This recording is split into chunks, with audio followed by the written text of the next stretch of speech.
but I just finished it today. This is not really about Julian Baker, so this is about like my, I don't know, a dude who stole my car and then died, and then also my girlfriend, and then also like not wanting to die. There are very vague mentions, a very vague, not at all detailed mention of suicide. If that is a thing for anyone, please, but it's very vague and kind of gentle. So thank you so much for listening. I look forward to your questions. I'll probably take them standing right here. That's cool.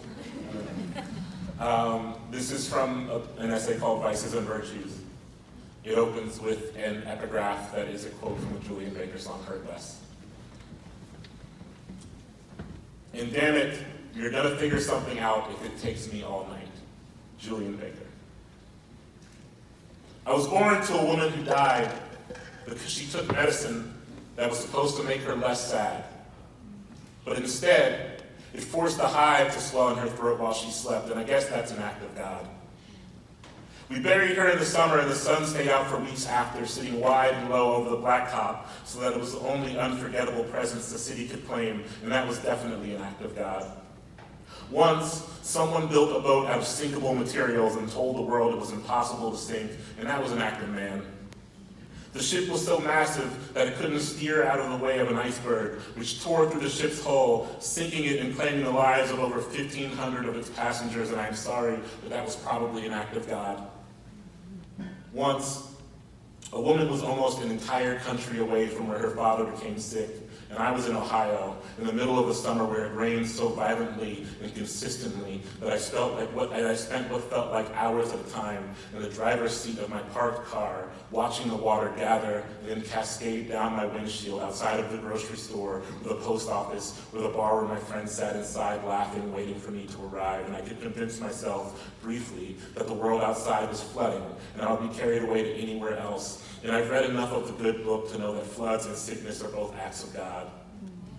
In that same once, I lived in Columbus, Ohio, and liked a woman from miles away, and laughed at her jokes on Twitter, and read and reread her poems, and we sent each other copies of small books we wrote. And then the only plane she could take that would get her back to her sick father in time had a long layover in Columbus, Ohio. And if nothing else makes sense, it makes sense that that was an act of God. And in that same once, I sat in my car on a day it didn't rain, and I held a bag in my lap, and inside the bag was a nervously written letter and some candy and a few books, and on the bag I scrawled the name of a woman who was flying back home to care for her sick father, and I sat outside of the airport because in a message she told me she was flying in, that she had hours to be stuck in an airport terminal, and she first asked if there was anything fun to do, and then asked if I could maybe stop by and say hello.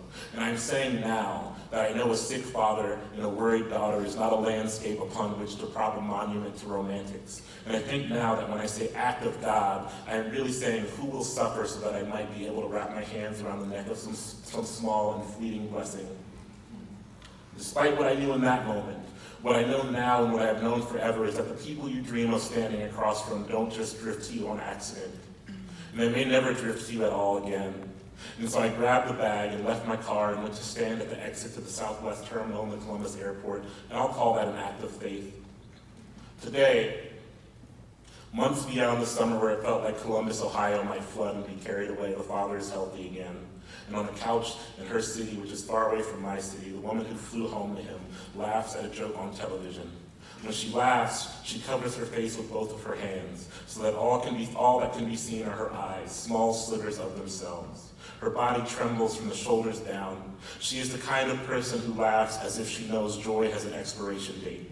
You can see it vibrate through her entire body before exiting. She drops her palms from her face and smiles satisfied, and I suppose the mundane things a person does that we imagine as art are subjective, usually tied to how in love we are with the person carrying out the action. And I do not know what it is called, and watching a person laugh for a brief moment is the thing you want to capture in a bottle. I think you realize you love a person when they do something they would consider forgettable, but you see it every time you close your eyes. And I don't know what this is an act of, but it's an act of something I don't imagine myself deserving of. The Julian Baker song Hurt Less is about loving someone so much that they make you want to stay alive in whatever corner of earth you figured was wretched and unbearable before you met them. And look, it ain't nobody's job to keep any of us alive other than ourselves, and I get that. But I've been to the funerals, and I've held the friends on the cold tile of their apartments with pills spilled out of their feet, and I've washed bed sheets 3 times in a row to get blood out of them, and I have been both the arms reaching and the arms pulling back, and so it's all a matter of perspective is what I'm saying. On Hurt Less, Julian Baker opens with a statement about how she never wore seatbelts in her car because she maybe wanted to be alive, but not enough to stop herself from dying if she happened to be thrown from the car's window.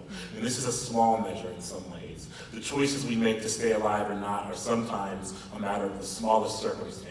To unbuckle a seatbelt on a highway and to take a knife to your own skin aren't equal measures. One action is taken forcing a darkness to descend, and the other is an action taken to not prevent the darkness from descending once it arrives. But what Julian Baker wants a listener to hear is that life was something she was willing to opt out of. I haven't always wanted to be alive, but the only time I ever thought I might actually die was in an airplane over what I will remember as somewhere in the middle of the country, flying back from South by Southwest in 2012. There was an unnatural turbulence, the kind that even rattles the pilots, when you can hear in their voices that they themselves aren't sure the plane is going to descend safely. Turbulence isn't something that often causes planes to crash, but it's easy to forget that when wrapped in the arms of it, tossing a plane from side to side. I remember in the moment, running my hands along the frayed edges of my seatbelt's thin fabric and wondering if it would hold me in the place where the plane broke apart over a field or become swallowed by a river. The thing about Otis Redding's plane crash is that he died because when the plane crashed into the river, his seatbelt got stuck and trapped him in his rapidly sinking seat, and no one talks about that. Sometimes it's our saviors that do us in. And I have played the card of God on the table so that I can say I think sometimes there's a God who wants us to arrive earlier than we normally would because the party has gotten boring up there. I was on a plane that felt like it was being stretched to its limits. I think life flashing before your eyes is a cliche. I remember instead the future parading itself in front of me, all the things I wanted to do but hadn't yet. Death is a bed of unkept promises. And in the moment, I thought I might die, I got to see them all, and how happy I would perhaps be reveling in them. And then, like that, the plane steadied. I had unbuckled my seatbelt without even realizing it. There is a very particular hour and a very particular season in Columbus, and it's not always the same time. Some moment when the end of spring pulls its fingers through the start of summer before finally letting go. The college students filling the town go back to their corners of Ohio, and the thick humidity hasn't settled over the city yet, and the season hasn't yet turned to a violent coughing of storms along the neighborhood. The sun stays out late and really fights to go down, making a mess of colors on its way out. It's the type of weather that invites open windows before air conditioning. Interstate 270 is an outer belt that circles entirely around Columbus, taking a driver through the heart of the city and its sleepy suburbs and past the airport where, if you time the drive correctly, you can see a plane pushing into the sky, scraping past the descending sun and the final living moments of its miraculous painting. You can drive past the clutter of chain businesses at the end of Sawmill Road and see the signs pushing high into the air, Applebee's, Speedway, an inflatable car from the Toyota dealership. You can get a glimpse of downtown from 2 different angles and then do it all over again. It is the only freeway in the city that doesn't end by taking you somewhere outside of the city. And if you were young and had little money but a tank full of gas and a person you wanted to spend time with in the golden hours when day turned to night, you might get a couple shakes from United Dairy Farmers and circle the city with a person who looked perfect first in the sunlight and then in the street light. And you would get to watch the city from all of its angles and all of its light and darkness. And sometimes you'd talk, or sometimes you'd listen to a single song on repeat, or sometimes you'd roll down the windows and let the wind rush in and kiss every corner of silence built up in the car while the skyline echoed in a rearview mirror. It can take an hour to traverse the entire outer belt, and there are times I miss it. Even with money in my pocket for better dates, I miss the intimacy that financial restraints could grant me. When I first moved back to Columbus, I would miss my exits on 270 on purpose, just to remember the romance of aimlessness. The central refrain in Hurt Less is more of a plea than anything else. With intensity growing after each rotation of it, Julian Baker sings twice, "Oh, leave the car running, I'm not ready to go, and it doesn't matter where, I just don't want to be alone. As long as you're not tired yet of talking, it helps to make it hurt less." Few things know loneliness like a highway. For all the people going places they don't want to go, or driving away from people they don't want to be driving away from. I most love this part of Hurt Less because it is begging for a simplicity. Sit with me in this car and we don't need to have a destination other than a place where we are next to each other in our shared sadness, which seems a little less impossible in a moving car with only one other person who is there because they want to be there with you, no matter what you are both moving towards. My first car was a 1995 Nissan Maxima, and it was a hideous shade of brown. The car had automatic seat belts. In 1996, when side airbags became mandatory, most vehicle companies did away with the automatic seatbelt because it made it difficult to install the airbags. Also, the automatic seatbelt was just a hassle.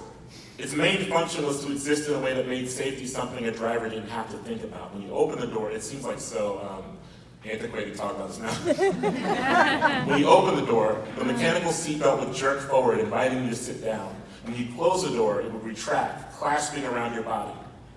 They were faulty machines, though. If your car went under any impact, there was no telling how they'd react. Some of them would stick, trapping people inside. My car was the last Nissan Maxima model that had the automatic seatbelt. I would often forget that it was on until it briefly malfunctioned, staying stuck to my body when I opened the door, refusing to come on when I closed the door. In a car with a loud muffler and a faulty car alarm that would go off at will, the seatbelts turned out to be the least of my problem. In 2004, my car was stolen from the apartment complex parking lot it was in. Because my car alarm eagerly went off at all the wrong times except for when I needed it to, I had no idea the car was taken until I went outside to go grocery shopping and saw my spot empty. Having a car stolen is one of those things that creates an absence which doesn't seem real, where you stare at a space where something familiar lived and tried to will the familiar thing back to you. I filed a police report, hoped for the best, and began car shopping that night. And 2 nights later, a friend called me and told me to turn on the news. On the TV, there was my car, flipped upside down on I-270, surrounded by the flashing lights of police cars. It turned out that the person who stole my car got into a high-speed chase with police officers once they spotted him in it. But he made the mistake of thinking he could get out of the city by getting on I-270, which was the closest freeway entrance. I never found out how long the chase lasted, but I imagined long enough for the culprit to realize that the freeway would only take him in a circle. In a panic, he attempted to swerve off an exit ramp to avoid a police car, and the car flipped over and rolled 3 times. With the car upside down, the airbag deployed, trapping the car thief's neck around the spiral of the automatic seatbelt, which had tightened due to impact. While police officers drew their guns and cautiously approached my car, he was strangled to death. That's the thing about something holding you so close that it actually becomes a part of your body. You can forget about it until it consumes you entirely. Sometimes it's our saviors that do us in. The thing about being in love with someone who does not live where you live is that the two of you have to think of new and inventive ways to see each other, sometimes based around a shared hectic travel schedule. And so, through the winding roads of New Hampshire cloaked by ice, I'm driving to a place where someone I love is in this moment because I can afford a few days off, even if they skip by quicker than I'd like. On the way there are several churches, and all of their signs are offering advice or statements. To be saved is to be almost saved is to be totally lost. Or, start your week in the arms of the Lord. And then the last one. Don't worry about the things you have no control over. And God, if you are listening, I do worry. God, if you are listening, I count the miles between my body and the body of the person I love, and I worry about each of them. God, I worry about the planes we take to each other in the sky that might not hold them. God, I wear seatbelts and visit the graves of my friends in spring to kick away the dirt from winter. God, it's just us talking now, and I worry about everything I can't control. God, can you tell me how much longer I'll get to be alive and in love? God, I am sorry for the times I didn't want to stick around. God, there's a scroll of things I have taken for granted in order to survive this long and this endless, and it is maybe too late to want to live forever after everything I've seen and done, but there are freeways between me and the person I love, God, and I don't have enough time to travel all of them, and I worry about every part of them. I worry that I can't bend them all into a giant circle from where I begin to where she begins. God, I don't know what I believe in except the shrinking of distance. God, do you worry about the things you can control? I am in love enough to worry about everything everything that might cast a shadow over it. God, I have touched the living face of a person I love with the same hands I have touched the dying face of a person I love, and none of that seems fair anymore. God, I am enough in love that I want to make everything about it an endless circle with a sunset at the top of every hour. And I know this is all too much, God, but as long as you're not tired of talking yet, it helps. Julian Baker sings the last lines of Hurt Less with nothing but a faint piano, growing fainter as she squeezes each syllable for all it's worth. This year, I've started wearing safety belts when I'm driving, because when I'm with you, I don't have to think about myself, and it hurts less. And that's the thing about something holding you so close that it actually becomes a part of your body. Thank you. Thanks so much.